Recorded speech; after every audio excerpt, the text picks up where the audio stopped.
Okay, move item 1. Second. No, before you move, I would ask to be recognized. No, we've moved already. Oh, you moved already. So we can speak? Yeah, he can speak. Okay, so just for the record, you moved that, Mr. Mayor? You moved the item, correct? Madam Clerk, why don't you tell them the first and second? Butts and Morales. Mayor Butts and Councilman Morales. Oh, okay. Oh, you started my time already. Would you please set the clock to 5 minutes, please? Mr. Mayor, would you instruct the timekeeper to do that? You started talking, you asked the question. Start him back at 5. Question, Mr. City Manager. Have we notified the public that we are taking bids for this lease agreement as well as purchase of this property? No, we have not done This that. transaction? No, we have not, and it's not something that we would need to do, so no, we have not done that. So for the record, you're under the, you have been advised by legal counsel that it is not necessary for us to place this out to bid? No, we're not under that obligation. Mr. Saunders, my city attorney, you're under the impression that we do not need to place this out for bid at this time? No, primarily this is a lease agreement with an option to buy, and I have already opined that no, we are not required to go out for a bid to do this. I'm going to ask the question once again of the city manager. Are you absolutely positive that we do not have to place this lease agreement and open it up for bid? Yes. Really? Well, I have 44 seconds left. I beg to differ with you on that one, but I'll accept it at this time. I'm going to conclude. Madam City Clerk. Council members. Actually, I'd like to speak.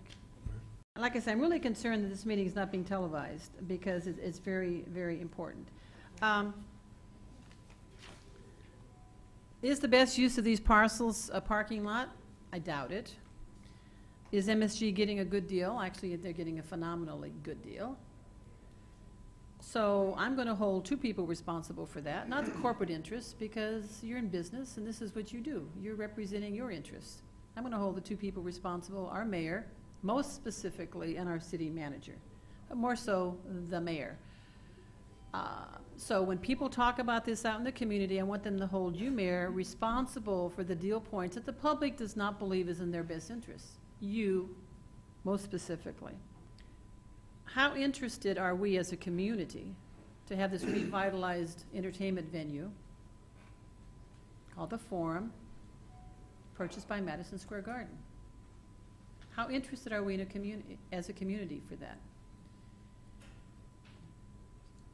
And how reliable is Walmart, the neighbor to the south, with regard to their 60 acres, making it available for parking?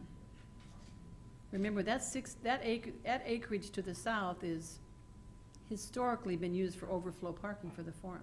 This majority failed to have the vision to have acquired that property. But now we are where we are.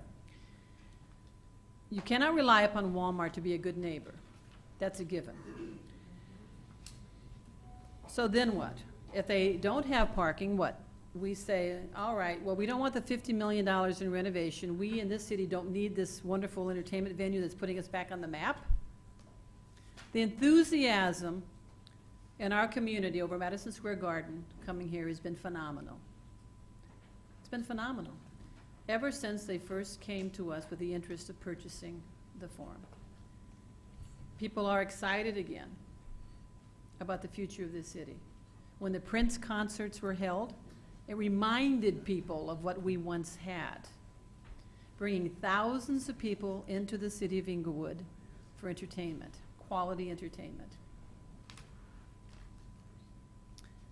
It was exciting. This is in the best interest of the city. I want to tell you that I never cease to be amazed. I just heard one of the most duplicitous pieces of double talk that I've ever heard. Blame the mayor for this deal, but we need to do it. Mm-hmm. And I'm going to tell you, please don't interrupt me. I'm going to say, blame me for this. Blame me for coming into a situation with a $17.6 million structural deficit and overseeing 2 years of balanced budgets. Blame me for going to Washington the first year I was here, getting $20 million from the FAA, and have them tell us, hey, what are you going to do with those parcels that you have? You haven't recycled them yet. I said, we're working on it. Blame me for $15 million we received in December of 2012 for residential sound insulation that we're going to marry with other monies that WA was going to give us, because now we fixed our relationship with them to do 1,000 homes in this coming year, and hopefully do 1,000 homes the next year. Blame me for that too. Blame me because I understand that Walmart is 60 acres that are contiguous and more valuable than these disjointed parcels that we have on Century, some of them that were purchased in excess of 25 years ago and have lain fallow all that time. Most of these parcels have been there for 10 years or more. There have been exclusive negotiating agreements for them, and nothing has materialized.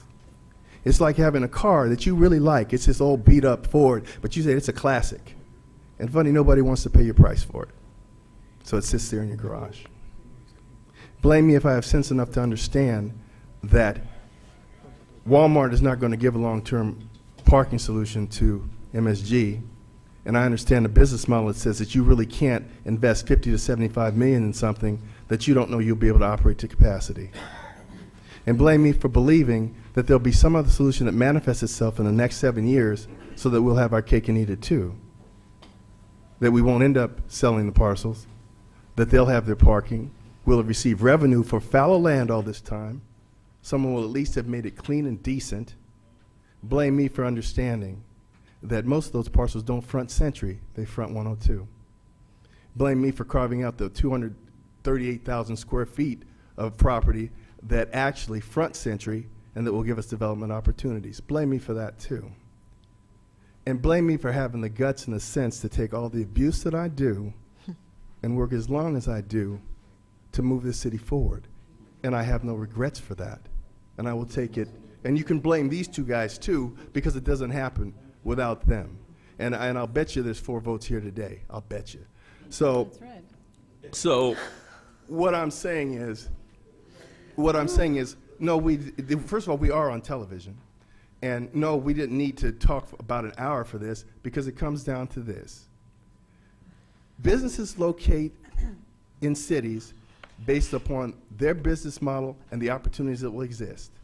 There are more opportunities to locate in Beverly Hills, Culver City, Redondo Beach, Manhattan Beach, because you're more guaranteed success.